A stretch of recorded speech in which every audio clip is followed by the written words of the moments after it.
for the chips. We cannot let China get ahead of us in chip production. This will be part of the proposal that we will introduce. We will also talk about the build-out of 5G and how America can remain number one there. And all of these have bipartisan support. The bill we will intend to introduce, and I talked to Senator Young about it, he's eager to get it done, will be bipartisan.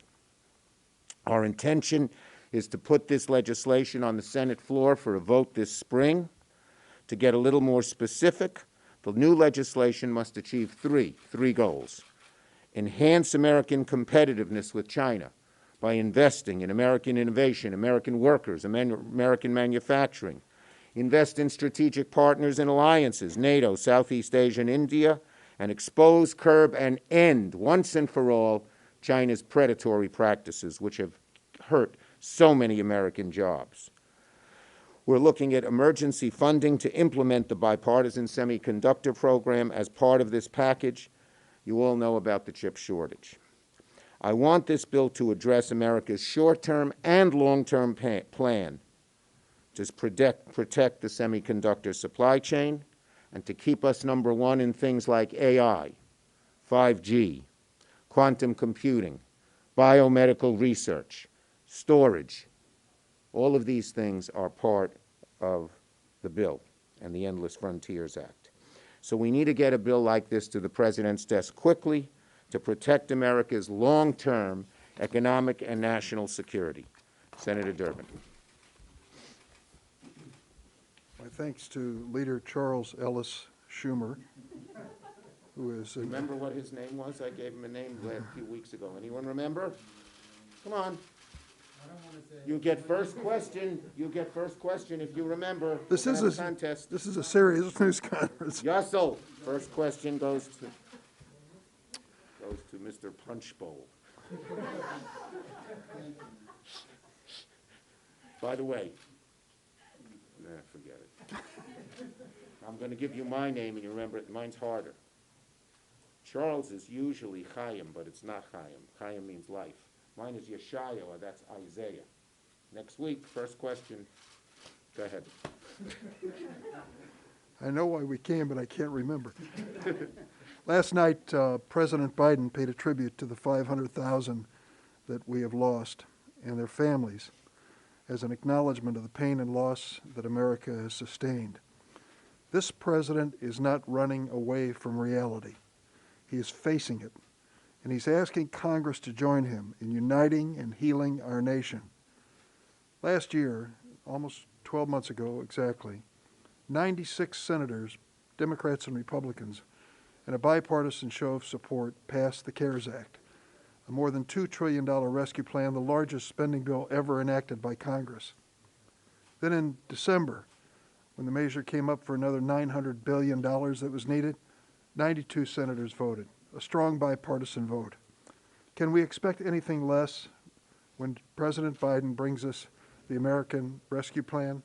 This rescue program is designed to put vaccine on the streets, in the clinics, and in the arms of Americans as quickly as possible. It has $1,400 more in cash payments promised to families across the United States.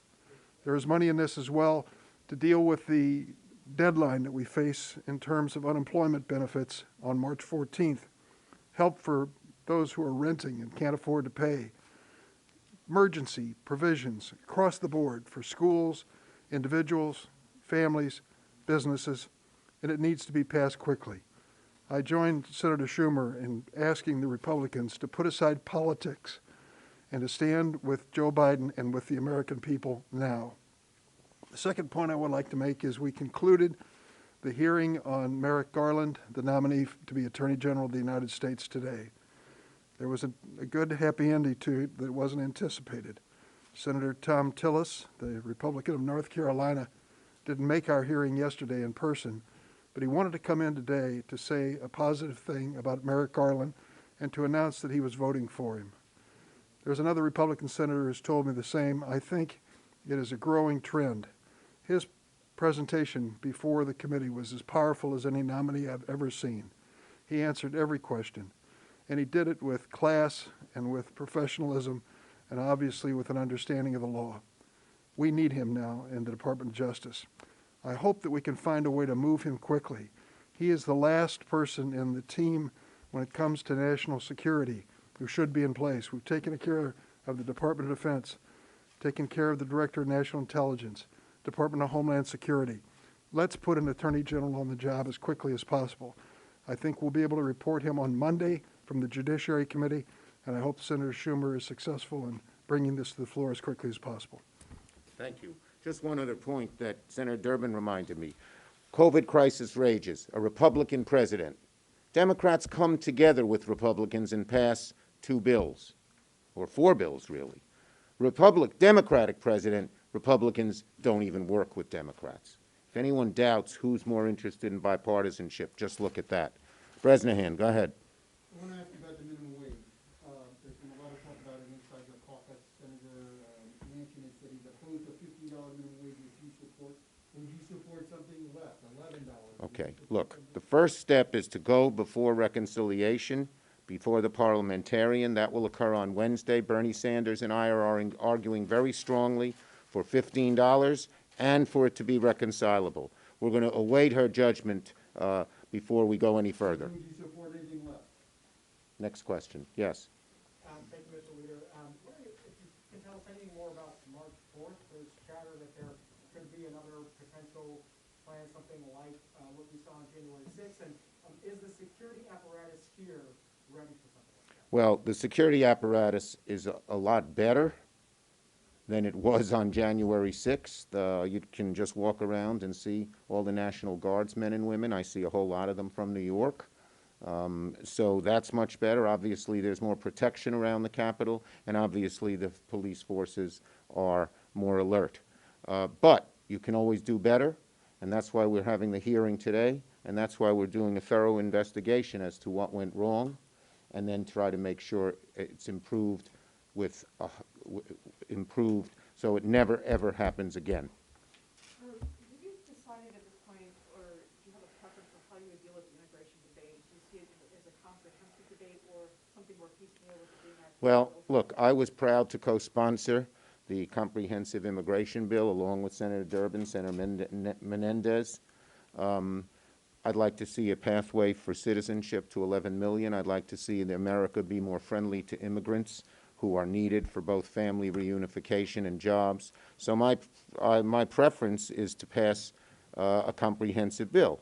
But if it is determined that the best way to go forward is to go forward in pieces, and the House is thinking of doing that, it's something I'd certainly look at. I want to get as much done as possible. Yes? You said over the weekend that you were going to work with the White House to find votes for Neera Tanden for OMB. What exactly are you doing, and where are you finding these votes? Well, I'm not going to get into specifics and names, but we're continuing to look. I think Neera Tanden would be an outstanding OMB nominee. And for Republicans who look the other way with the nastiest of treats by their president, their leader, for now to say Neera Tanden shouldn't get in because of her tweets is a little bit of a contradiction. Chairman Sanders says there's already discussion about a potential second reconciliation package for a jobs bill. It was reported by the Washington Post that this could be as large as $3 trillion. What do you think should be in that second package, and what do you think the timeline? Okay, well, I'm not, look, I think we need to go further than just the American Rescue Plan, which deals with rescue, which deals with the immediate problems. But we need a strong stimulus to get our long-term economy going. If you read today's Washington Post, real unemployment is still 10%. And one of the leading economists, I can't remember if it was Powell or someone, said unemployment's going to stay with us a very long time. So we need a strong stimulus that creates and builds jobs and pumps up the economy for a long period of time. And so the Build Back Better plan is something that I think we would turn to very soon after the American Rescue Plan is done. It should have big infrastructure. It should be green. It should include communities that are left out. It should deal with worker training.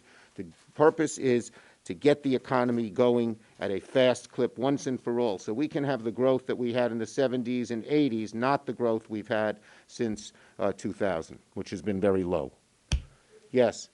What is your backup plan should the parliamentarian rule in favor of minimum wage? First things first, we're fighting hard to get it done. But what issue would We're you fighting hard to like get it done. That's what we're fighting for now.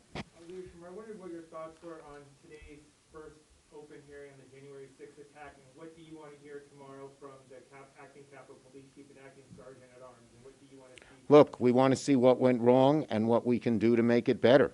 You know, it's very good. I think Senators Peters and Klobuchar have had a very good hearing, very comprehensive. Lots of questions were asked. And we need to know what went wrong to make sure we know what will do, what will happen, what we can do to make sure it never happens again. Yes? Leader Schumer, curious if you have heard Republicans have apparently offered, or have they made this offer about splitting an even split to this January 6th commission? And do you have any thoughts on that as opposed to the format that Speaker Pelosi? Look, we need a commission that's going to get to the bottom of this, and I've been talking to Speaker Pelosi about it, but I'm not going to get into details of what we've talked about. Do you think it should be a 50-50 split between Republicans? I think we needed to get to the bottom of what happened and it should be fearless. Senator Schumer, if you could just talk about a little bit, Senator Manchin is playing in your caucus right now, obviously with the $15 minimum wage, and Neera Tanden, he is Look. the problem with Democrats getting some of these over the finish. Look, we need to, Very powerful. I've made a pitch today to our entire caucus, and I said that we need to pass this bill. The American people, the American public demands it. And everyone is going to have things that they want to see in the bill, and we'll work hard to see if we can get those things in the bill.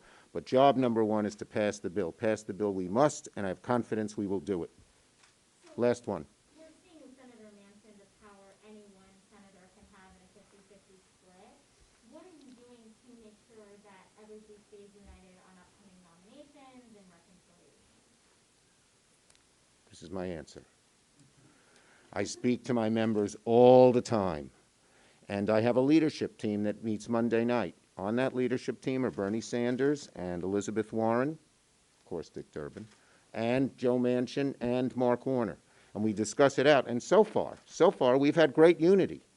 On impeachment, we had great unity. On the two bills that have come before, the two votes that have come before us on reconciliation, we have had great unity. So we've had a lot of unity, and we need to keep it. With 50 votes, we need our unity, and we're fighting to get it. And so far, so good. Thank you, everybody. For those who are unfamiliar, that was a flip phone. Senator Durbin, can I ask you about immigration?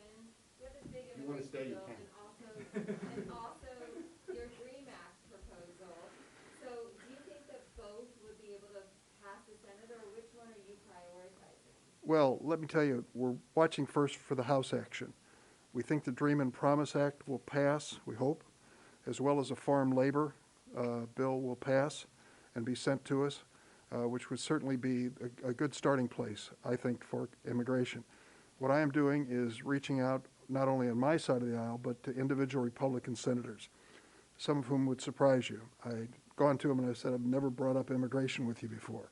Can we talk? And I said, oh, sure, let's see what we can agree on. So there is a more open-minded approach than I expected on the Republican side. That doesn't mean we've got 60 votes lined up. I've got to reach the point we do. And I agree with Senator Schumer. I want it all. I want a comprehensive bill. But if we can't get all of it, I want to get as many important elements together in a bill that can pass with 60 votes supporting it on the floor.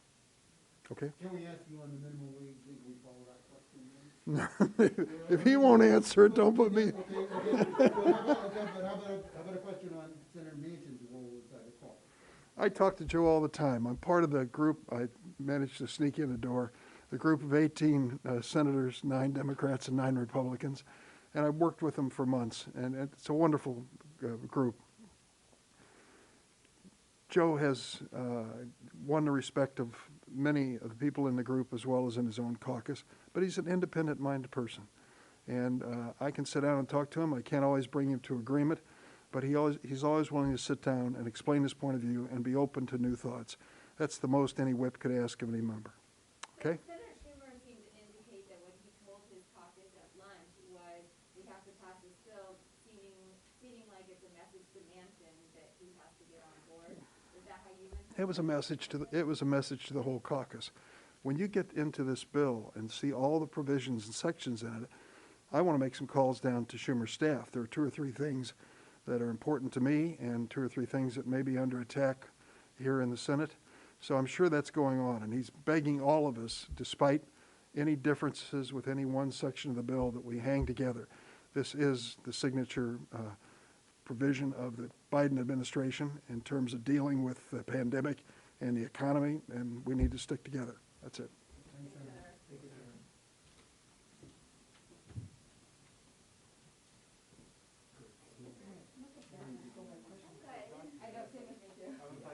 I was like, well, we're doing the story tomorrow on security. Might as well get them on it. No, it's good.